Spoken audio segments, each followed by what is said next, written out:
Shah Yemen एक इंसाफ पसंद बादशाह था। वो अपनी रियाया से बेहद मोहब्बत करता था। वो हमेशा उनकी भलाई और तरक्की के बारे में सोचता रहता था। उसकी सबसे बड़ी ख्वाहिश ये थी कि उसके मुल्क से गरीबी खत्म हो जाए और हर शख्स खुशहाल हो जाए। इसीलिए वो रोजाना दरबार में बेरोजगार अफराद को बुलाकर उनकी मदद किया करता और उन्हें रोजगार फराहम करता था। शाह यमन की मोहब्बत और सखावत को देखकर लोग उसे खुदा दोस्त के लक़ब से पुकारने लगे थे। एक दिन वो दरबार में बैठा था कि बेरोजगार अफराद की कतार आकर खड़ी हो गई।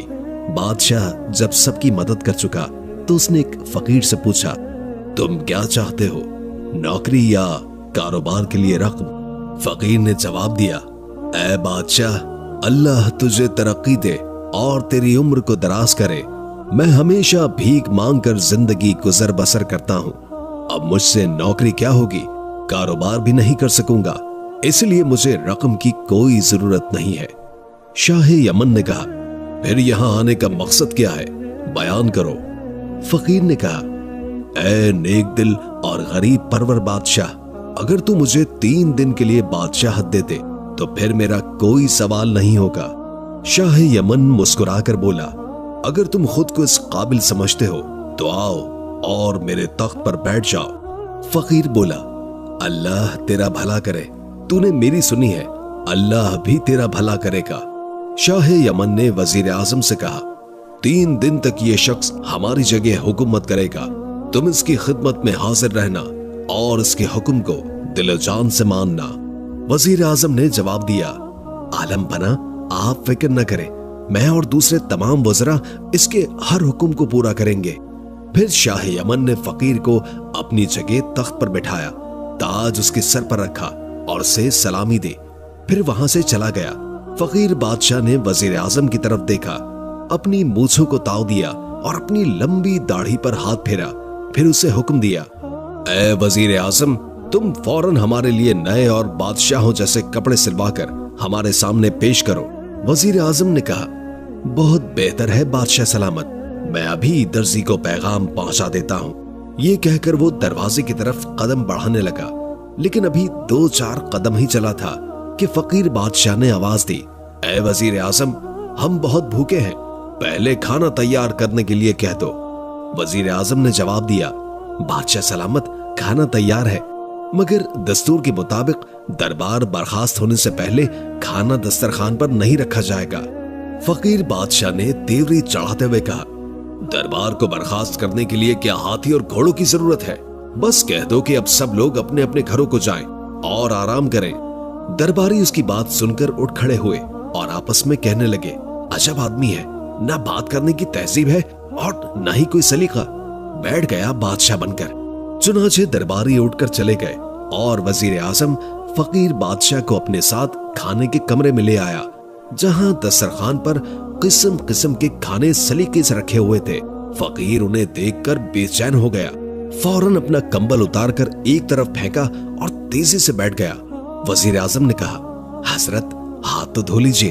फकीर ने तिरछी निगाहों से देखते हुए कहा, अजब बदतमीज हो, ये भी नहीं मालूम कि बादशाह लोग कभी हाथ नहीं धोते, उनके हाथ हमेशा पाक और साफ होते हैं। वजीर आजम ने कहा, मुआफ कीजिएगा, आप बिस्मिल्लाह कीजिए। वो हर चीज को बड़ी दिक्कत से देख रहा था और हर प्लेट से एक एक लुकमा खा रहा था। वजीर दिल में सोच रहा था कि इसने कभी ऐसे खाने नहीं देखे होंगे। आज ये चीजें देखकर ये कितना बेचैन हो रहा है, चाहता है कि ये सब चीजें फौरन हजम हो जाएं। आखिरकार उसने खूब दिल लगाकर खाना खाया, लेकिन फिर भी खाना बचा हुआ था। उसने वजीर आजम से कहा, ऐ वजीर, इस खाने को कहीं छुपा कर रख दो, हम शाम को खाएंगे, लेकिन एहतियात रखना, किसी को देखने न दो। वजीर ने कहा, बादशाह सलामत, शाम की फिक्र न करें, आपको ताजा खाना मिलेगा। फकीर बादशाह ने कहा, कैसा बेवकूफ है, अगर शाम का खाना हमें पसंद ना आया तो हम यही खा लेंगे। वजीर ने कहा, आप इस वक्त फकीर नहीं बादशाह हैं, आपके लिए लजीज खाने ही तैयार किए जाएंगे, लिहाजा इस खाने की फिक्र न करें। फकीर बादशाह ने अपनी कमीज से हाथ लगाकर एक जोरदार डकार ली और कहा, चल ठीक है, अब इसे उठवा लो। उसी वक्त खिदमतगारों ने तमाम प्लेटें उठा ली और वहां से चल पड़े। फकीर बादशाह ने एक और डकार ली और फिर कहा, अबे शाही टुकड़े की प्लेट इधर ला दो। खिदमतगार ने प्लेट सामने रख दी और वो जल्दी से खा गया। यूं 3 दिन तक उसने हुकूमत करने के बजाय ऐशो आराम की जिंदगी गुजारी। सारा दिन खाता और नरम बिस्तर पर लेटा रहता, गाना सुनता और नाच देखता। थोड़ी देर के बाद कपड़े बदलता और खिदमतगारों को गालियां देता। वजीर और बाकी सभी परेशान हो गए। अल्लाह का शुक्र है, चौथे दिन इस बदतमीज से निजात मिल जाएगी। शाह ने दरबार में आकर फकीर बादशाह से कहा, अब आप तख्तो-ताज छोड़ दीजिए, क्योंकि 3 दिन मुकम्मल हो चुके हैं। फकीर बादशाह ने मुस्कुराकर कहा, हमने 3 दिन की बादशाहत में ये जान लिया है कि जो हुकूमत में है वो फकीरी में नहीं। अब तक तुमने ऐश की है, अब हम ऐश करेंगे।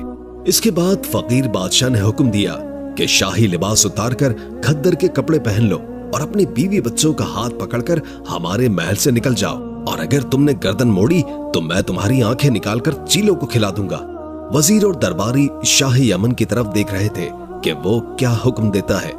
जल्लाद तलवार के साथ खड़ा था, लेकिन शाही यमन ने फकीर बादशाह को जवाब दिया, हुकूमत तुम्हें मुबारक हो, मैं अपने बीवी बच्चों के साथ महल से निकल जाऊंगा। फकीर बादशाह ने कहा, महल से नहीं, शहर से भी निकल जाओ। वजीर ने कहा, जहां पना ऐसा ना कीजिए, मुल्क तबाह हो जाएगा। शाह यमन ने कहा, अल्लाह को यही मंजूर है, अब मुझे हुकूमत नहीं चाहिए। तुम सब लोग नेक नियति के साथ अपने फराइज अदा करो, मुश्किल आसान हो जाएगी। ये कहकर वो महल से निकल गया और अपनी बीवी और बच्चों से कहा कि वो अपने शाही कपड़े उतारकर खद्दर के कपड़े पहन ले, क्योंकि अब वो बादशाह नहीं है, अब हमें कहीं और जाकर रहना होगा। बच्चे खामोश थे, बीवी हैरान थी, लेकिन उन्होंने एक लफ्ज भी न कहा और कपड़े बदलकर उसके साथ हो गए। शाह यमन के 2 बच्चे थे, नसीब और शमीम। नसीब 2 साल का था और शमीम 7 साल का था। दोनों बच्चे हाथ पकड़े हुए थे और मलका आलमारा के साथ महल से निकलकर जंगल की जानिब चल पड़े। बच्चे चलते चलते थक जाते तो उनको कांधों पर बैठा लेता, आलमारा थक जाती तो दरख्त के नीचे आराम करती। यूं चलते चलते वो 1 हफ्ते के बाद एक छोटे से शहर में पहुंचे। आलमारा ने कहा, हमें इस शहर में ठहरना चाहिए, किसी सराय में कमरा किराए पर ले ले ताकि छुपने के लिए जगह मिले, उसके बाद आप मेहनत करके कुछ पैसे कमाइए। शाह यमन को यह तजवीज बेहद पसंद आई। दूसरे दिन शहर के बाहर एक ताजिर का काफला आ पहुंचा। ताजिर ने शाह यमन से मुलाकात की और कहा कि वो अपनी बीवी को उसके साथ भेज दे ताकि वो बच्चा पैदा होने वाली बीवी की मदद कर सके। शाह यमन ने अपनी बीवी को उसके साथ भेज दिया। कुछ दूर जाकर ताजिर ने बीवी को घोड़े पर बिठाया और तेज रफ्तारी से काफले की तरफ रवाना हुआ। बीवी ने एहतजाज किया, लेकिन ताजिर ने उसकी एक नहीं सुनी। शाह यमन बीवी के उसके साथ जाने पर परेशान हो गया और फौरन दोनों बच्चों को लेकर ताजिर के पीछे रवाना हुआ। वो ताजिर के काफले तक पहुंचा और एक राहगीर से पूछा तो उसने बताया कि वो ताजिर बहुत दूर जा चुका है। शाह यमन तेज कदमों से उसका पीछा करता रहा। दूसरी जानिब हुकूमत का सारा काम वजीर संभाल रहे थे, ताहम वो खामोश रहता था क्योंकि वो हुकूमत से जुड़ा हुआ था और अगर उसे अलग कर दिया गया तो उसे कुछ नहीं बचता। फकीर हमेशा से भीख मांगकर गुजर बसर करता आया था और दूसरों का झूठा खाकर जिंदगी गुजार चुका था। अब जबकि महल में लजीज और नफीस खाने मिलने लगे थे, उसका मिजाज बदल चुका था और वो हर शख्स को हकीर और जलील समझने लगा। शाह यमन गरीबों और बेरोजगारों की मदद करता था, लेकिन फकीर बादशाह ने कभी किसी की कोई भी मदद नहीं की और अगर कोई जरूरतमंद दरबार में आता और कुछ सवाल करता तो उसे बुरा भला कहकर भगा दिया जाता। रियाया दिन रात शाह यमन के लिए दुआ करती कि वो सेहतमंद रहे और जल्द आकर वापस हुकूमत संभाले। दूसरे ममालिक के बादशाहों को यकीन था कि शाह यमन एक फकीर को हुकूमत देकर हमेशा के लिए नहीं बैठ सकता, वो जल्द वापस आकर उसको तख्त से हटा देगा। इस यकीन की वजह से किसी ने यमन पर हमला करने का इरादा नहीं किया, क्योंकि उनका ख्याल था कि फकीर बादशाह पर फतह पाना उनके लिए कोई भी मुश्किल नहीं होगा। इस सूरत हाल में जब वजीर, दरबारी और शाही मुलाजमीन के साथ साथ रियाया भी उसके खिलाफ थे, फकीर बादशाह अपनी आसाइशों में मसरूफ था और इन बातों से बिल्कुल बेखबर था। एक दिन शाह यमन चलते चलते एक शहर में पहुंचा जहां हजारों लोग जमा थे। शाह यमन ने उनमें से एक शख्स से पूछा कि आप सब यहाँ क्यों जमा हैं? उसने जवाब दिया कि 2 दिन पहले हमारे बादशाह का इंतकाल हो गया था और रिवायत के मुताबिक आज वो तमाम लोग जमा हैं जो बादशाह बनने की ख्वाहिश रखते हैं। एक बास को आजाद किया गया है और बास जिसके भी सर पर बैठेगा वो बादशाह बन जाएगा। शाह यमन ने पूछा, क्या मरहूम बादशाह की कोई औलाद नहीं है? उस शख्स ने जवाब दिया कि औलाद तो है, लेकिन हमारे मुल्क में बादशाहत किसी खास खानदान के हिस्से में नहीं आती। ये सुनकर शाह यमन तमाशा देखने के लिए खड़ा हो गया। अल्लाह की कुदरत के पास नीचे उतरा और उसके सर पर बैठ गया। शाह यमन बहुत हैरान हुआ और बास को सर से हटाने की बहुत कोशिश की, लेकिन लोगों ने उसे घेर लिया और मुबारकबाद देने लगे।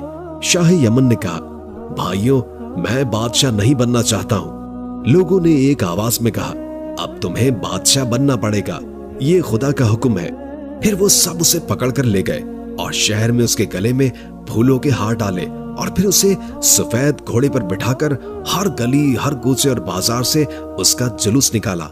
बाद में वजीर, अमीर और दरबारी उसे इज्जत के साथ महल में ले गए और उसे नहलाकर नया लिबास पहनाया गया और लजीज खाने पेश किए गए। उसी शाम को उसे तख्त पर बिठाकर ताजपोशी की रस्म अदा की गई। शाह यमन को हुकूमत चलाने के तरीके पहले ही मालूम थे, इसलिए उसने पहले ही दिन से सब काम बखूबी संभाल लिया। इस बात पर तमाम वजीरों को हैरानी और खुशी दोनों हुई। शाह यमन ने मुल्क के इंतजामात बहुत बेहतर किए और रियाया को पहले से कहीं ज्यादा खुशहाल बना दिया। दूसरे ममालिक से तिजारत शुरू हुई और रवाबित कायम हुए। 2 साल में उसने मुल्क को बहुत तरक्की दी और इत्मीनान से हुकूमत की। एक दिन बैठे बैठे उसे अपने दोनों बच्चों की याद शिद्दत से आई और उसकी आंखों से आंसू बहने लगे। वजीर ने जब ये हाल देखा तो घबराकर कहा, आप शादी कर ले, अल्लाह आपको औलाद भी दे देगा। शाह यमन ने गहरी सांस ली और कहा, नहीं, मैं शादी नहीं करूंगा, बल्कि मैं चाहता हूं कि आप ऐलान करें कि हम 2 लड़के चाहते हैं, जो भी देना चाहे हमें देकर मुंह मांगे इनाम का हकदार बने। वजीर ने अगले दिन यह ऐलान करवा दिया। 3 या 4 दिन के बाद बहुत से लोग लड़कों को लेकर हाजिर हो गए। शाह यमन ने उनमें से हर लड़के को बुलाया और उनसे कुछ देर बात की। अपने तजर्बे से 2 लड़कों को शरीफ, ज़हीन और होशियार पाया तो उन्हें अपने पास बैठा लिया। उन लड़कों को 2 मुख्तलिफ अफराद लेकर आए थे। शाह यमन ने दोनों को 5-5 हजार अशरफियां देकर रुखसत किया और लड़कों को नया लिबास पहनवा कर कहा, हम तुम दोनों को अपनी औलाद की तरह समझते हैं, हम हमेशा तुम्हारी भलाई का ख्याल रखेंगे, तुम भी हमें अपने वालिद की तरह समझना और नेक नियति से रहना। दोनों लड़कों ने वादा किया और महल में शहजादे की तरह रहने लगे। 1 हफ्ते के बाद शाह ने उनकी तालीम और तरबियत के लिए उस्ताद भी मुकर्रर किए ताकि वो हर फन में माहिर हो जाएं और किसी लायक बन सके। शाह को उन लड़कों से ऐसी मोहब्बत हो गई कि जैसे वो उसके अपने बेटे हो। रात को वो उन्हें अपने साथ सुलाता और उनके साथ नाश्ता और खाना खाता। दरबार में भी उन्हें अपने करीब बिठाकर एक को दाएं तरफ और दूसरे को बाएं तरफ बिठाता। इस तरह दोनों लड़के दरबार के आदाब भी सीखने लगे। वो सौदागर जो शाह यमन की बीवी को लेकर फरार हुआ था, उसी मुल्क का रिहायशी था। वो पहले शाह से खुशगवार ताल्लुकात रखता था और जब अपने मुल्क वापस आया तो उसे मालूम हुआ कि शाह यमन का इंतकाल हो चुका है और अब एक नया बादशाह हुकूमत कर रहा है। वो खुशामद की आदत का शिकार था, इसलिए वो बहुत से तोहफे लेकर बादशाह की खिदमत में हाजिर हो गया और कहने लगा, आलम बना, मैं इस मुल्क का रिहायशी हूँ और सौदागर हूँ। 2 साल बाहर रहने के बाद वापस आया हूँ और आपके लिए ये तोहफे लेकर आया हूँ। बादशाह ने तोहफे को कबूल किया और उसे नेक आदमी समझकर अपने मसाहिबों में शामिल कर लिया। सौदागर रोज आता और मुख्तलिफ कहानियां सुनाता और चमचागिरी करता रहता। जब 1 या 1.5 महीने तक ये सिलसिला जारी रहा तो बादशाह को यकीन हो गया कि वो कोई नेक शख्स नहीं है। फिर एक रात बादशाह ने दोनों लड़कों से कहा, कल रात जब ये सौदागर महल से निकले तो तुम दोनों उसके पीछे जाना और देखना कि ये कहाँ रहता है और इसके पास कौन कौन से लोग आते हैं। दूसरे दिन रात को दोनों लड़के उसके पीछे चल पड़े। वो कहीं नहीं रुका और सीधा अपनी हवेली में चला गया। दोनों लड़के हवेली के दरवाजे के करीब दीवार से लगकर बैठ गए। उनमें से एक लड़के को नींद आने लगी तो वो दूसरे से कहने लगा, भाई मुझे बहुत नींद आ रही है, खामोश रहने से बेहतर है कि हम आपस में बातें करें। दूसरा लड़का बोला, अच्छा तो ये बताओ कि तुम्हारे बाप ने तुम्हें 5000 अशरफियों में क्यों बेच दिया? क्या वो तुमसे मोहब्बत नहीं करता था? पहले लड़के ने जवाब दिया, वो मेरा बाप नहीं था, वो तो एक मछेरा था। मेरा बाप तो यमन का बादशाह था। एक रोज वो मुझे और मेरे भाई नसीम को दरिया के किनारे ले गया। नसीम को छोड़कर मुझे कांधे पर बिठाया और दरिया में उतर गया। जब हम दरिया के बीच पहुंचे तो नसीम की चीख सुनाई दी। भेड़िया उसे उठाकर ले जा रहा था। मेरा बाप भी घबरा गया और मैं चीखने चिल्लाने लगा। बस इसी घबराहट में मेरे हाथ छूट गए और मैं दरिया में गिर पड़ा। मुझे कुछ भी होश नहीं रहा, लेकिन जब आंखें खुली मैं मछेरों की झोपड़ी में एक चटाई पर लेटा हुआ हूँ। मछेरों ने मेरी परवरिश की और जब बादशाह का ऐलान सुना तो मुझे लेकर 5000 अशरफियों में बेच दिया। दूसरे लड़के ने कहा, तुम्हारे भाई का नाम नसीम था? उसे तो मैं जानता हूँ। वो भेड़िया नसीब को पीठ पर डालकर ले जा रहा था कि एक शिकारी ने उसे देख लिया और अपने घोड़े को दौड़ाते हुए उसके पीछे चल पड़ा। कुछ ही देर के बाद वो शिकारी भेड़िए के करीब पहुंचा और उसे तीर से मार डाला। फिर उसने नसीब को घोड़े पर बिठाया और अपने घर ले गया। शमीम कहने लगा, क्या तुम मुझे उसके पास ले चलोगे? शिकारी ने जवाब दिया, अब ये मुमकिन नहीं, क्योंकि उसने नसीब को बादशाह के हाथ 5000 अशरफियों में फरोख्त कर दिया था। शमीम भाईजान कहते हुए उससे चिमट गया और दोनों की आंखों से आंसू बहने लगे। उसी दौरान करीब की खिड़की से आवाज आई, मेरे बच्चों, तुम्हारी गमगीन माँ यहाँ कैद है। दोनों ने एक दूसरे की तरफ देखा और कहा, यह आवाज हमारी माँ की है, वो इस सौदागर की कैद में है। फिर वो दोनों दौड़ते हुए महल में गए और बादशाह के कदमों में गिरकर रोने लगे। बादशाह घबराकर जाग उठा और उन्हें अपने करीब बिठाकर मोहब्बत के साथ पूछा, मेरे प्यारे बच्चों, तुम अभी से क्यों वापस आ गए हो और तुम्हारी आंखों में ये आंसू कैसे हैं? दोनों ने जवाब दिया, उस सौदागर ने हमारी माँ को अपनी हवेली में कैद करके रखा है, बराए करम उसे रिहा करवा दीजिए। बादशाह ने सवाल किया, क्या तुम दोनों की माँ एक ही है? शमीम ने कहा, जी हाँ, ये मेरा भाई नसीब है, हम दोनों यमन के शहजादे हैं। उसके बाद उन्होंने बादशाह को सारी बात बता दी, जिस पर बादशाह ने उन्हें सीने से लगाकर कहा, मेरे बच्चों, मैं तुम्हारा बाप हूं, क्या तुमने मुझे नहीं पहचाना? दोनों लड़के अपने बाप से मिलकर बेहद खुश हुए और कहा, अब्बा जान, हमारी माँ को फौरन आजाद करवाइए। बादशाह ने कहा, हम समझ गए हैं, ये वही सौदागर है जिसने हमें धोखा देकर तुम्हारी माँ को अगवा कर लिया था। खैर, फिक्र न करो, कल हम उस सौदागर से बात करेंगे। दूसरे दिन सौदागर बादशाह के पास आया तो बादशाह ने कहा, आज हमारा इरादा है कि हम तुम्हारे मकान पर जाएं, लेकिन तुम खुद ही आ गए हो। सौदागर ने जवाब दिया, आलम पना, मेरा मकान आपके कदमों के लायक नहीं है, मगर चूंकि आपकी ख्वाहिश है इसलिए मैं आपको दावत देता हूं कि कल आप तशरीफ लाएं। बादशाह ने यह दावत कबूल कर ली और दूसरे ही दिन अपने दोनों बेटों और वजीर को हमरा लेकर सौदागर के महल में पहुंच गया। सौदागर ने उन सब की पजीराई की। उसके बाद उसने नाचने वाली हसीन लड़कियों को बुलवाकर उनका नाच दिखाया। नाच को देखकर बादशाह ने कहा, तुम्हारा महल बहुत खूबसूरत है, हम इसकी सैर करना चाहते हैं ताकि हमें यह मालूम हो कि महल और हवेली में क्या फर्क है। सौदागर ने कहा, बहुत अच्छा, तशरीफ लाइए। और वो सबको महल के हर कमरे में ले गया।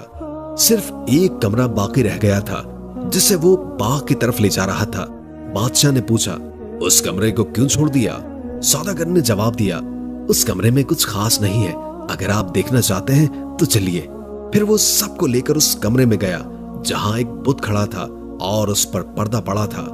बादशाह ने कहा, उस पर्दे को हटाओ। सौदागर ने पर्दा हटा दिया तो बादशाह ने उसे गौर से देखा और पहचान लिया कि ये उसकी मलका का बुत है।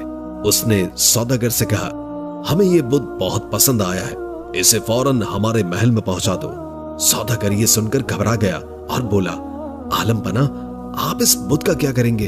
अगर आप मुझे मुआफ कर दें तो मेरे लिए बहुत भला होगा। बादशाह ने कहा, हरगिज नहीं, ये बुत फौरन हमारे साथ जाएगा। सौदागर ने कहा, आलम पना, मुझ पर ये जुल्म न कीजिए।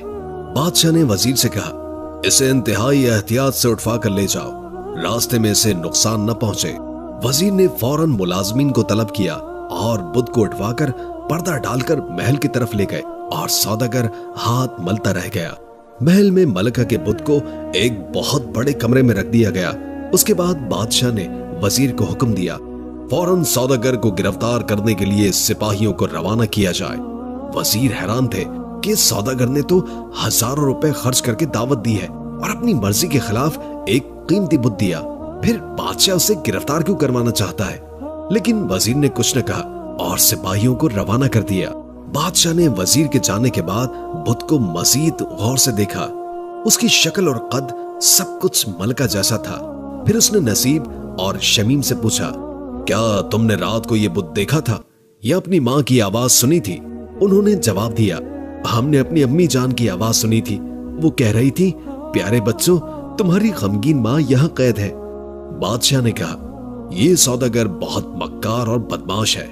उसी दौरान सिपाही सौदागर को गिरफ्तार करके ले आए और वो बादशाह के कदमों में गिरकर बोला, आलम बना, मुझसे क्या गलती हुई?